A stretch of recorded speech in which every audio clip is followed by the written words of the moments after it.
everybody. This is Craig Hirsch, And this is Michael Hill. and we're here today to talk about the responsibility conversation and who you're going to name as your trustee and who you're going to name as your power of attorney. Mike and I did this workshop. When do we do this workshop, Mike? In November. November of 2016. And we filmed it, but unfortunately there were some problems with the filming. So what we're doing here is this webinar that we're going to post on the website, and we're going to email to all of our maintenance clients. So those of you who did not get the chance to attend the seminar in person can now watch it on this webinar. So what we're talking about here is, of course, who you're naming. And a lot of times people don't put a whole lot of thought into who you're going to name as your trustee. So let's talk about that. Who is your successor trustee going to be? Who's going to do the things for you when you can no longer do them yourself? Who's going to be your power of attorney? We call that an attorney in fact is the legal name for it, but we'll just call it a durable power of attorney agent here. And more importantly, have you actually had a responsibility conversation with these individuals? Oftentimes, a husband and wife might have done the estate planning with us, so they, of course, were in on the meetings.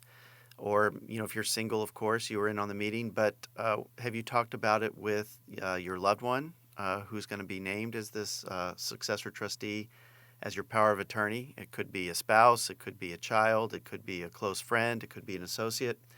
It might even be a bank or trust company. And the important thing is that you actually have a conversation with them. So today we're going to talk a little bit about what you're supposed to do. So we're going to name this the responsibility conversation, and we define it as a heart-to-heart that you want to have with whomever you name as your successor trustee in your irrevocable living trust or as an agent in your durable power of attorney document. So I'll turn it over to Mike here to talk about disability a little bit. Yeah, so if you do become disabled or incapacitated or aren't able to serve as your own trustee, what is this trustee going to be able to do, or going to have to do, actually? And so they're really going to have to step into your shoes and do everything that you would have done prior to your incapacity. So that would be writing checks and paying your bills, managing your finances, working with your broker, working with your bank, working with everybody that you currently work with. This might include selling assets or buying assets or paying mortgages or whatever it happens to be. If you're a business owner, they're going to be charged with running your business. And, the question is, will they run it as good as you? Will they do it like you? Will they invest like you? All these types of things should be discussed.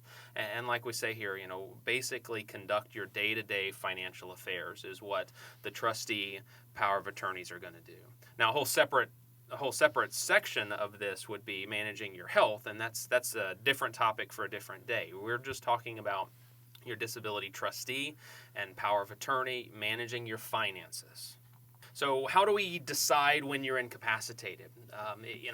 All of you should have our trusts, and there are three ways that we can be removed as trustee, two of which are easy to figure out, and one of which is difficult. So we could always resign, and there's a simple resignation form that people sign. We're removed also when we pass away. And it's fairly easy to tell when we pass away. And if it's not, we have a death certificate to tell us. The third way, though, is incapacity or disability, and that's the hard one. Who knows when you're incapacitated? Who can decide that? Because ultimately, the court would be the one who would decide. A guardianship court would declare us incapacitated. But we don't want to go there. One of the reasons that we create the trust to begin with is to avoid any sort of court involvement. And most people focus on the probate court, but the other real major one is the guardianship court. And so our definition of incapacity that we put into pretty much everybody's trust is this. I will be considered incapacitated during any time, and here's the key, any time I am unable to effectively manage my property or financial affairs, whether that's due to age, illness, mental disorder, medication, or any other cause. I'm unable to effectively manage my own affairs. So pretty broad definition. It's not, it's still kind of, we don't really know. So the next logical question Could be subjective then, Mike, right? Very, very subjective. If I see it in myself, hopefully I resign and get out of the way. Right, under Section 3.01, I resign under my trust, and we let the successor trustee take over. So the next logical question is, if I don't see it, if I don't resign, who decides, who tells somebody, or who makes the decision as to when I do meet that definition of incapacity? And that's the very next section in most everybody's Article 4. And so what are our options? Well, like I mentioned earlier, we've got the court. The court is the ultimate arbiter, the ultimate decision maker as to our incapacity or capacity. Some of the old standards would also be the old two-doctor standard, where two licensed physicians can decide when I'm incapacitated. And that used to work. The problem now is doctors and liability and HIPAA. A lot of times the doctors won't give us that decision. They will tell us that we have stage 4 brain cancer, or that we have Alzheimer's or Lewy body, or some of these illnesses that affect our mental capacity. But they won't tell us that we should not be our own trustee. They'll give us the diagnosis, but they won't actually go so far as to say you should be removed from decision making. So what's our... Well, why won't a doctor tell us that? Well, again, the liability concern. Mm-hmm. So there are two. The first one would be just privacy. So HIPAA, ever since 1996, we've been living with the Health Insurance Patient Portability and Accountability Act, something along those lines.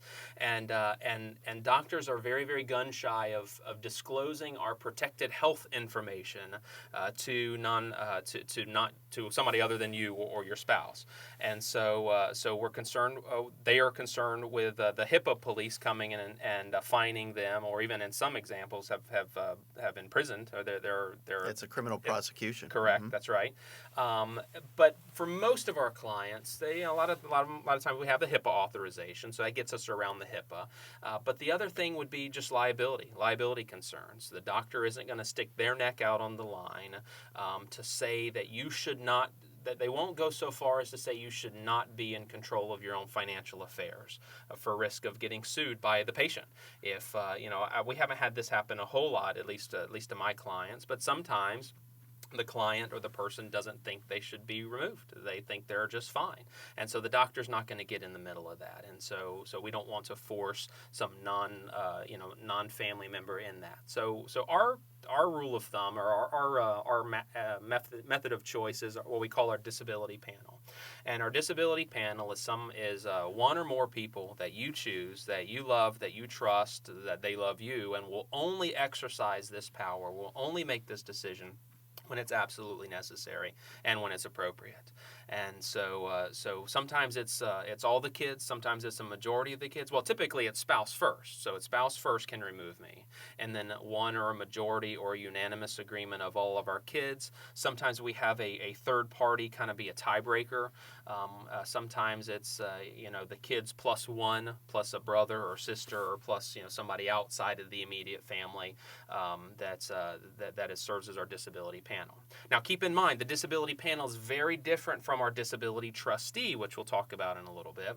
The disability trustee is the one who takes over for us when we become incapacitated. The disability panel only job is to decide when we meet that definition of incapacity and when it's time for the disability trustee to take over. And our clients can look on their trusts and find the disability panel. That's in Article 3rd, is it not, Mike? Or Article 4th, excuse me. It's usually in Article 4th. For most people, it's Article 4. Sometimes it's Article 5, but almost everybody, it'll be Article 4. And you can review your own trust and see who you've named in the disability panel. These would be the people who would say, hey, we think that mom, dad, sister, brother, whoever it is that is the grantor, the trustee of the trust, can't act for themselves at this point. Correct. So they can't act for themselves, so they call our office and they tell us, so what happens next, Mike? Yeah, so we have our transitional event sequence, we call it, and this is what we call a transitional event. And so once somebody has called, or once a spouse or the children, typically they'll call and say something's going on with mom or dad.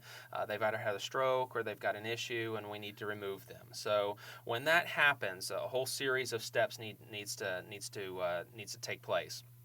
First off, we have a transitional event document that each member of the disability panel exercise. And so it's an exercise of disability panel authority. And basically, each member of your disability panel, or however many is required, says, yes, mom or dad or whoever meets this definition of incapacity. They can no longer effectively manage their own affairs. So it kind of tracks the language that we had in the trust. Once they have all signed off on that, then that document gets delivered to the successor trustee, who may be one of them or maybe somebody completely separate, maybe a bank or trust company like Craig had mentioned earlier. And they take it, and they're the one that are empowered to actually remove you as trustee and then accept service as their own trust, as your new trustee. So there's a transitional event document. There's the exercise of the power of the exercise of the disability panel is signed, and then the successor trustee signs off on a series of documents taking over for you. Those are the two documents combined together that put the new trustee in. Then what we need to do, the next step, is we need to send those documents along with copies, particular pages of the trust, to all the banks, investment places, anybody who's managing your assets, so that we can let them know that a new trustee should be plugged in there. You know, if I could step in here, sometimes clients say, well, what happens if the disability panel removes me as trustee prior to my actually becoming incapacitated? And I'll just say anecdotally, I've been practicing law now 27 years doing this, and Mike, I've yet to have it happen with any of our clients. Have you? Can you remember a circumstance? Haven't had it. So, normally it's a good question, but I've just never had it happen. So normally that doesn't happen. In fact, my experience is that it's not that the family or the disability panel will choose to remove our client as a trustee too early. A lot of times it's too late. Mm-hmm. I tell a story often about a client who he was an elderly gentleman. He was in his 90s. His son was in his 60s, I think it was, his late 60s. And he called me up and he says, Craig, we have a problem. And I said, what's that? He says, well, I came down from Michigan to visit Dad, and he had a bunch of mail unopened on his dresser. And I asked him if I could look through it, and there was a bunch of unpaid bills, and there was unreconciled checking accounts, and what did we find in that checking account? But Dad had written a $10,000 check to the housekeeper.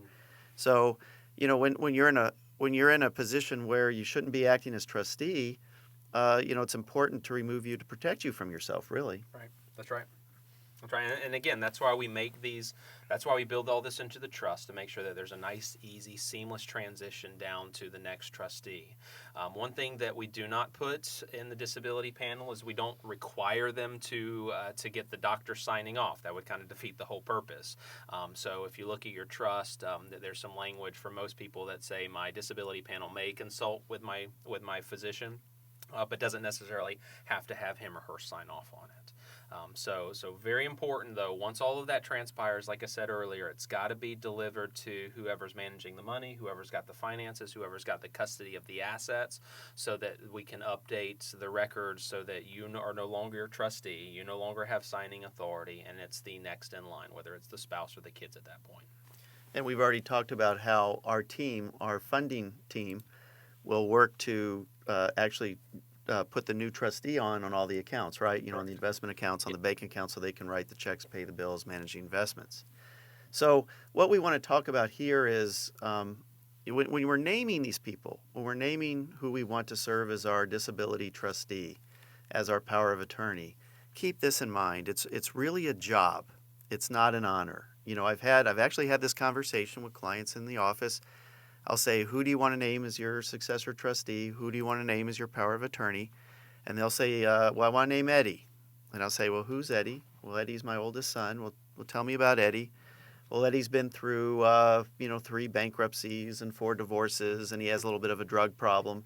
And I'm exaggerating, of course, but I'll say, well, why in the world would you want to name this Eddie as your successor trustee? And oftentimes the response would be, well, he's the oldest. He'll be offended if I don't name him. So that's not the criteria that we want to use, is it, Mike? No, no, not at all. Not at all. It's not an honor. It's not a privilege. It's not an entitlement. It's a job, and remember, it's for you. You know, this person will be managing your. Like I said earlier, they will be stepping into your role to manage your finances for you the rest of your life while you're incapacitated and unable to manage it yourself. So we want to make sure we get the right person or people plugged in there.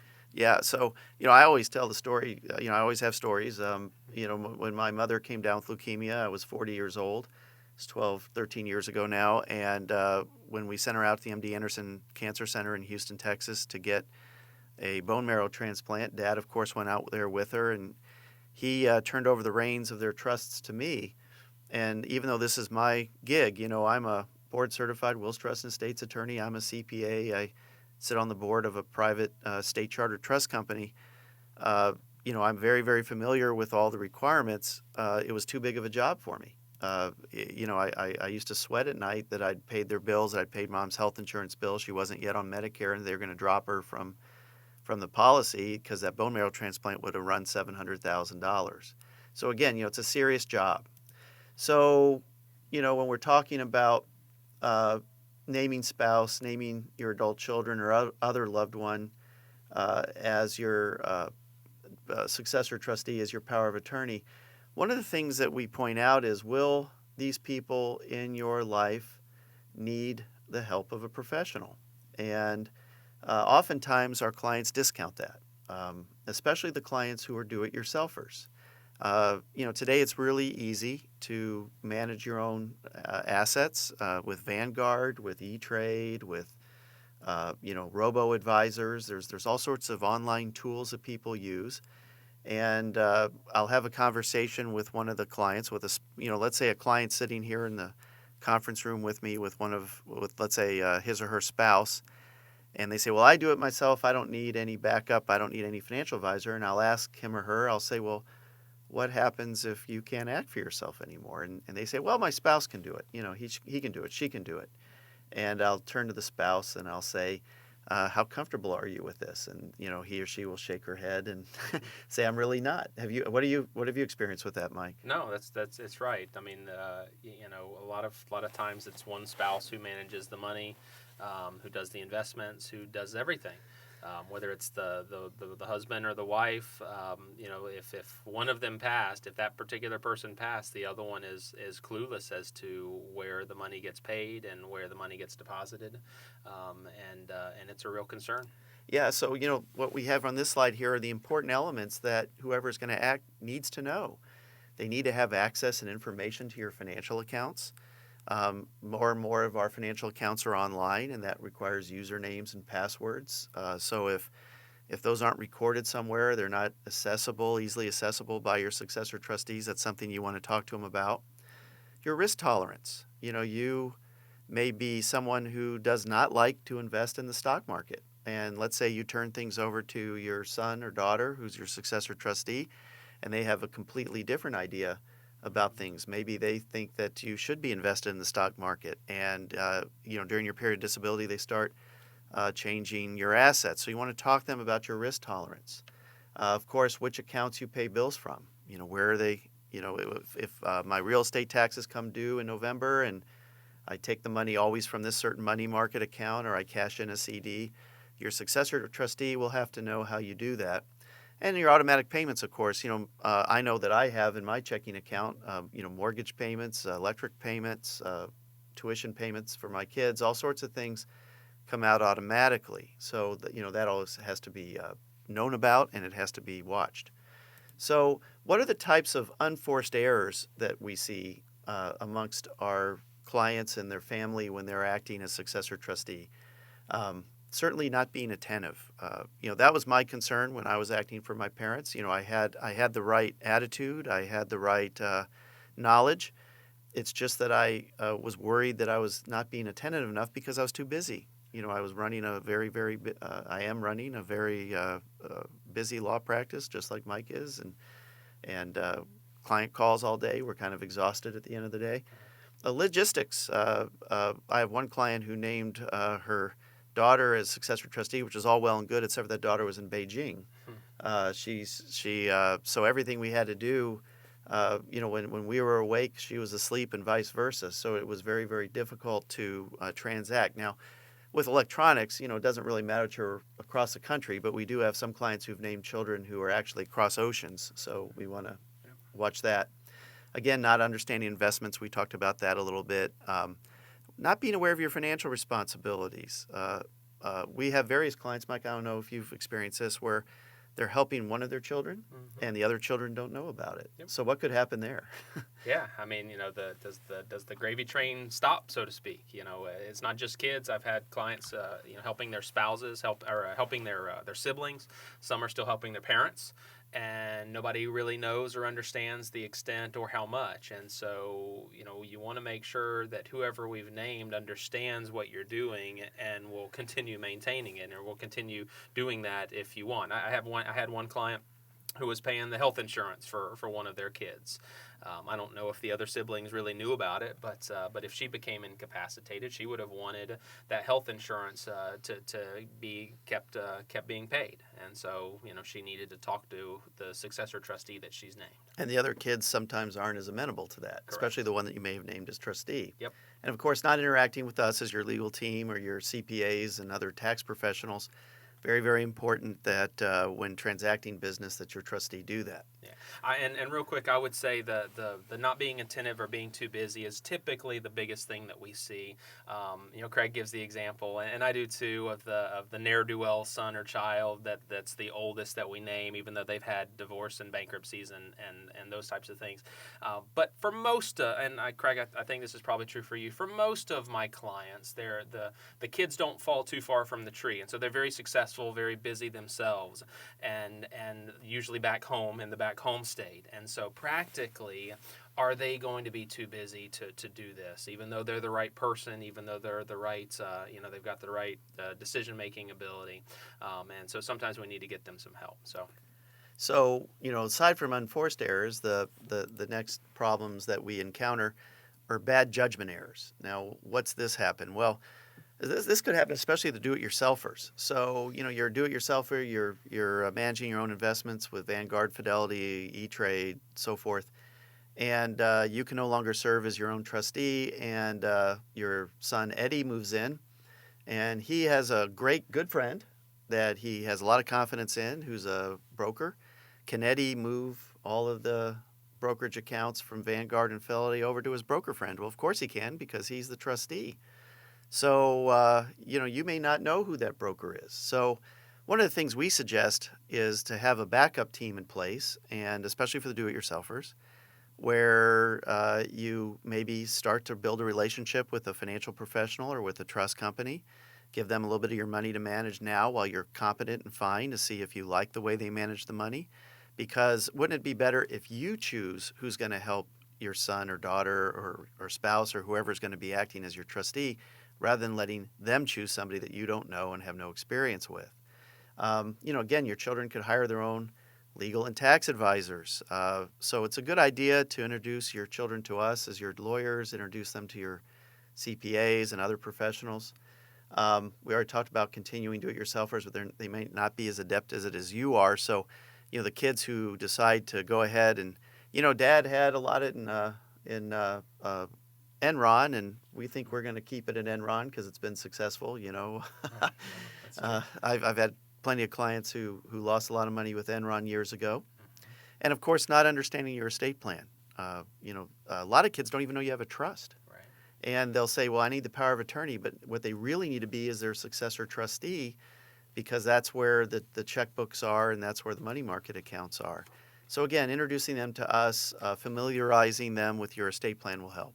Okay, so let's transition a little bit over into some of the things that can go wrong. What are some of the issues that the kids need to be aware of? And really, first and foremost, and you need to be aware of as well, first and foremost is our conflict of interest issues. So when I name a child or a family member or somebody who is ultimately going to be a beneficiary after you pass away, there's an inherent conflict of interest. There's always going to be some tension there between the child as the trustee for you during your lifetime, and then the child as remainder beneficiary who takes after you, and then all the other siblings kind of that are in his or her same class. And so we really need that child to be able, or that trustee to be able to look past his or her own interest, like we say here, take their beneficiary hat off and put their fiduciary hat on, put their trustee hat on. Because really the definition of a fiduciary is somebody who's charged with responsibility to take care of something for you, even if it's detrimental to themselves. So keep this in mind. Any dollar that the child spends on you is one less dollar that the children have to share ultimately when you pass away. And not that I'd ever really had this happen before, but we don't want to name a trustee who's going to say, okay, well, let's put mom or dad in the cheapest assisted living facility so that we can save as much money on in-home care as possible. Luckily, we don't see that. We don't see that, but we just want to make sure that when we're picking, this is an inherent, it's a natural tension between the trustee who's serving as the child who's serving as trustee, and then later beneficiaries. Well, that could come up too in blended family issues, sure. especially where the spouse is not the mother or father of the children, and the children are named as trustees. So this is a very, very difficult issue that should be addressed. Yep. And you're going to address it here in this slide. Yeah, so the next slide, the loved ones will inherit more if they spend less on you. We already talked about that, the blended families. And kind of what Craig alluded to earlier, the simmering family feuds. If we find out, or if the successor trustee finds out that you've been supporting one of the other family members to the tune of a lot or a little, that might fester into something. And so we just want to make sure that everybody is aware of it in advance so that it's not a major issue in this time of crisis, right? So you've become incapacitated. It's a little bit hectic because nobody knows. Everybody's emotional, and then we've got these decisions to make. We don't want to be springing a lot of these things onto an emotionally charged situation already. And so we just want to make sure that we've thought that through. Now, the other issue is whoever we've named, like we said earlier, it's a job. It's not an honor. It's not a privilege, because they are personally liable. Whoever we name as trustee is what we call a fiduciary. I mentioned that word a couple minutes ago. And there is fiduciary liability if that fiduciary messes up. If there's improper, untimely distributions, bad distributions are made. A worst case scenario would be some kind of embezzlement or something. If they took it out for them own selves. But it goes far beyond that. If they mess up on the investments, if they don't pay a bill for you, like Craig mentioned earlier with his mom, there's just a liability that they're taking on when they accept this role. And we want to make sure that they're prepared for it and again are ready to implement it. So some examples of some issues that they're going to face over the years: legal and tax issues, pending lawsuits, claims, or other legal matters. Like I said, they step into your shoes. So if you're in the middle of some type of litigation or a claim or debts or any sort of thing, they are going to step into your shoes and take over those roles for you. They're going to be filing your income taxes for you, and they need access to your prior income taxes. Typically, they'll need about 3 years, right, Mike? At least, yeah, because 3 years is the ability to amend. But we definitely want to make sure that they have access to all those. Now, for folks who have a good CPA already, probably not quite as much of an issue, but I know we still got a lot of do-it-yourself or tax return preparers. You can do them for free on the internet. Yeah, that's right. And that's okay. There's nothing wrong with that. But I want to make sure that the trustee knows that, have access to all those records, so that they can continue doing the best income tax planning for you, or at least income tax reporting for you as possible moving forward. Again, everything's saved electronically these days, access to your passwords and Dropbox account or email, your Facebook account, all those types of things. And then, like I said a minute ago, working with your CPA, tax return preparer. It's nice to have a meet and greet, to know, have a name with the face. Same way with us, same way with the CPA.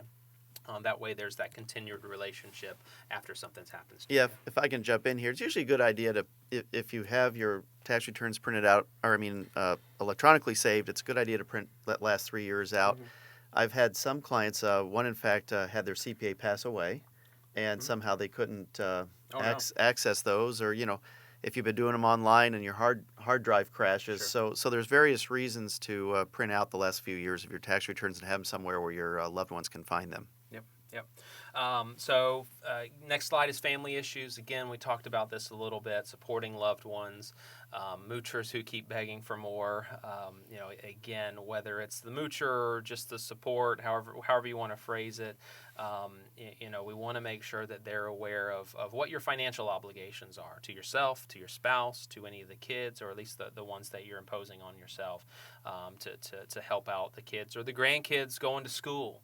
A lot of times, and this is a real concern for a lot of folks. I've got many grandchildren, some of whom have already gone to school, others of whom who haven't gone to school, and sometimes we want to make sure that they get the same dollar amount.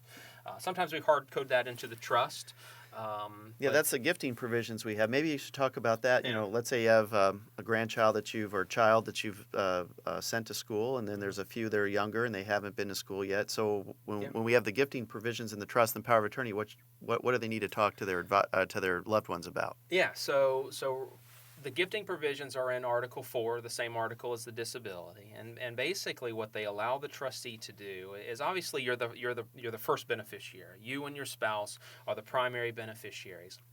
However, if it makes sense for philanthropic or for financial planning or for tax reasons, for most of you, we have gifting provisions in that allow the successor trustee to make gifts to other ones if it's in your best interest or if it's what you wanted.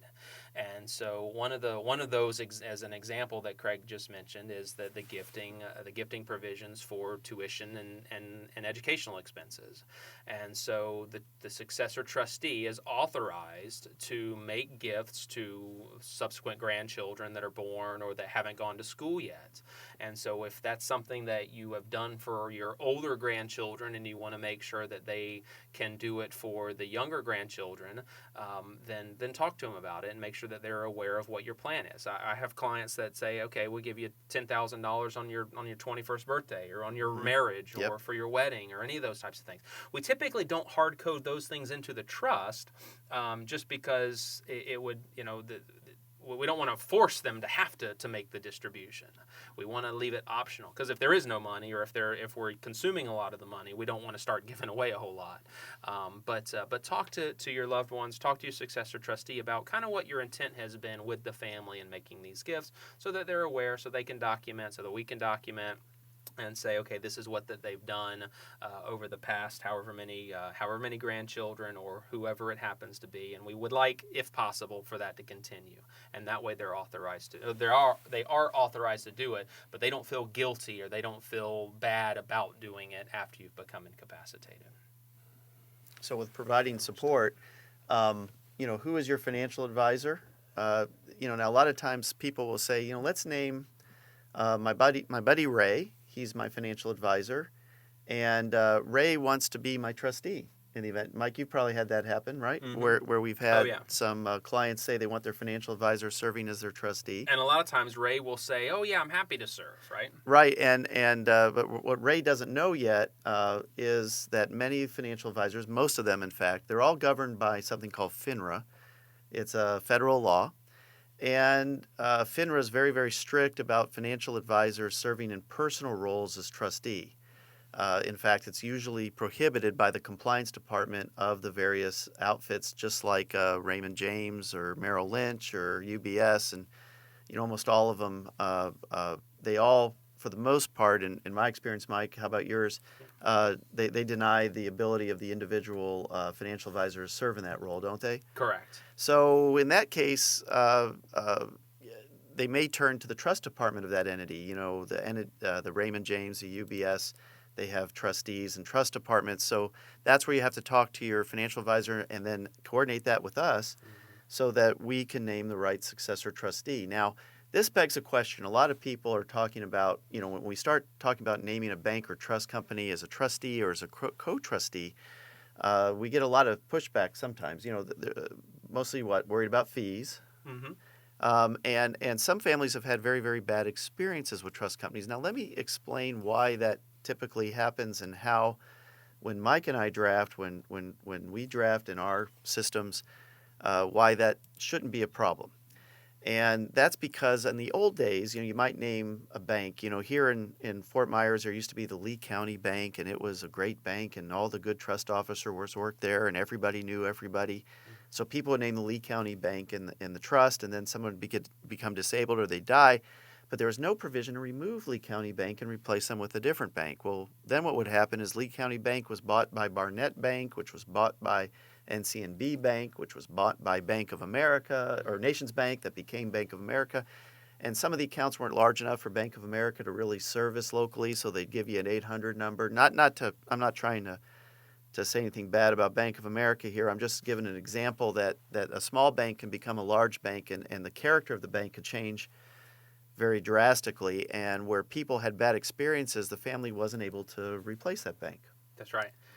So what we suggest is to give a trusted loved one or loved ones the right to remove and replace a bank. And you don't have to name a bank forever, do you, Mike? No.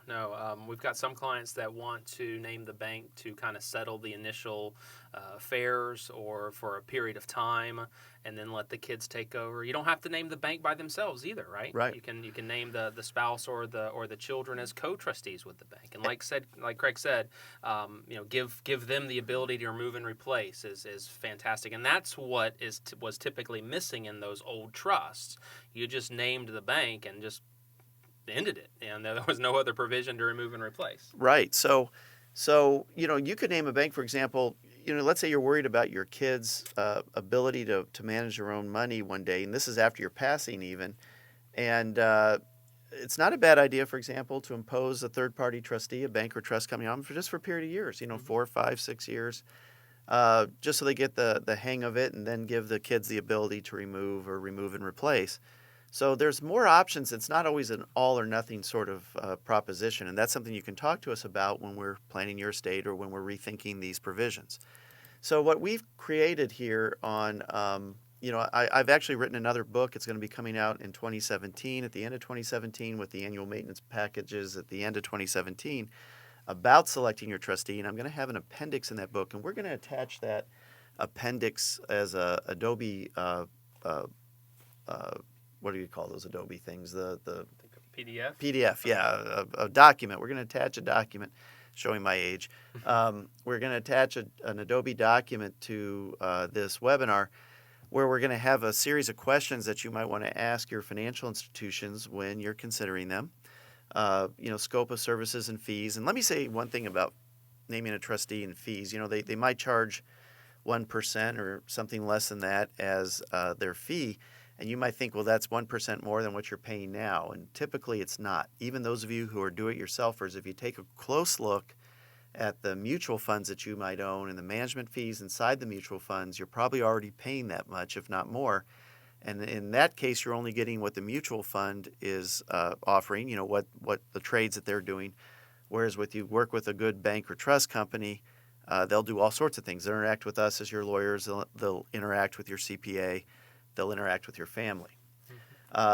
Again, I want to point out that when you do name a bank or trust company, they usually do not charge a fee until they actually act. So if you name them as your disability trustee or as a disability co-trustee, they won't be charging you any trustee fees until they actually act. They usually charge less of a fee on cash or cash equivalents. Now, what's LOR? Let me explain. In this slide, we talk about what about LOR assets. Mike, I'm sure you have this. I have many, many clients who maybe they worked for years and years in Procter & Gamble or a big company like that, and they accumulate a lot of Procter & Gamble stock. And the one thing they don't want any trustee to do is ever sell that Procter & Gamble stock. Whether that's wise or not is for somebody else to decide. Those of our clients who work for Enron, they would maybe argue to diversify. But in any event, if you have some stocks or some assets that you do not want under any circumstances your successor trustee to sell, what you usually will do is sign something called a letter of retention, an LOR, a letter of retention, and that way the trustee is not responsible for the investment performance of that particular company, and because they're not responsible, they usually charge a lesser fee or don't charge a fee at all. Wells Fargo was sued many years ago over this very issue. They're charging a full fee on LOR assets, and they were liable. Also, non-financial assets. Mike pointed out earlier in this workshop here about business interests. If I own a closely held business, I own a partnership. Banks and trust companies usually do not want to be responsible for those types of assets. That's not what their business is all about. You may want to name somebody else as a trustee over those assets. Will the bank or trust company interact? Typically, they do with the legal and tax professionals and your CPA. And then one of the most important questions here is, are you going to be locally represented? Is there going to be somebody that can visit with the families or somebody here? Or are you going to be subject to 800 numbers? There's a few other questions. I'll let you go through these, Mike, a little bit. Okay. So the next series of questions is really how are, again, these are just the practical questions. How are investment decisions made? Who decides it? Is it the broker or the trust officer that you're dealing with locally? Is that sent off to, Chicago or New York somewhere to have a management team make the investment decisions? Like Craig mentioned earlier with the letter of retention, are they going to change the investments? Are they going to require diversification across a whole broad spectrum? I've got some professional trustees that say, if you're in our system, these are the investments that we're going to pick from. And they kind of have it all broken down via brackets. There's really no flexibility. Other ones are completely flexible, and they'll work with you or your loved ones in deciding whatever is based on your risk tolerance. Again, letters of retention, the non-investment assets, real estate, businesses. Are they going to be working with those? And then are tax consequences considered? This is one of the huge ones. Based on mutual funds and any number of other types of investments. Are they looking at the tax consequences when they're deciding to just offload all of your Exxon stock because they're trying to diversify? Are they going to try to make sure that they're as tax efficient as possible? The next one, again, another practical one, is how are distribution decisions made? And this is really important because who is going to ultimately sign off on the distribution? Again, is it the trust officer that you're dealing with? Is it a local committee of trust officers, inside of the organization? Do they have to run it up the ladder to some corporate office before making distributions? How will they work with your named co-trustee? So a lot of our clients, instead of just going all or nothing and just name the kids, just name the professional, they'll name them both as a co-trustee, where the child and the professional are co-trustees, and how are they going to work with each other? How is the professional trustee going to are they going to try to step on toes, or exactly how are those decisions going to be made? I had one client who named his sister as co-trustee with a professional trustee, and she wanted to give a little bit of distribution to some of the other siblings and some of the other beneficiaries just to help with little odds and ends. And the professional trustee wanted each of those beneficiaries to fill out a full balance sheet, a full budget of what their personal circumstances were, just to make a little $10,000-$15,000 distribution on like a $5 million trust. And so I had to explain to the professional trustee, hey, these little de minimis distributions, we need to work out something else here. So and they were doing it for CYA. They just wanted to make sure that they were covering their bases on making those distributions. But again, well, that might also speak to how the trust is drafted. There's different standards for making distributions. One could be if the beneficiary doesn't have any other assets or income that they could use for whatever the distribution is supposed to be made for. It could be more liberal than that, could be more conservative. So again, when you're interviewing financial institutions, these are the sorts of questions to ask them and to document. And if we have to, we can always amend the trust to comply with these issues. Correct. And again, the last bullet here, what happens if they don't agree with my co-trustee, with my child, with my son, with my daughter? Like Craig mentioned earlier, I think ultimately we build in provisions into pretty much everybody's trust that somebody has the ability to remove and replace that corporate trustee. So for most of my clients, we want to err on the side of taking the family member's side, and so we allow the family member to remove and replace. And that's the big sledgehammer over the corporate trustee's head. Usually, I can bring that provision out and remind them of that, and that will get them to kind of fall in line to whatever we need them to do. Right. So what you want to do, I think, hopefully, as we're winding down this webinar here, we're hoping that Mike and I have if it's one thing that we want you to take away from this, is that you need to have conversations now. You need to have conversations with your loved ones who you've named as successor trustee. You want to have conversations with them who you've named as power of attorney. You want to have conversations with financial advisors or with trust companies, because if you don't, what ends up happening is you have a transition in a time of crisis. In other words, you suddenly fall ill and all these things are unresolved. We have to resolve with your family without your input. So how do you do that? Well, schedule a family meeting. And if you want us involved, we can set up a conference call.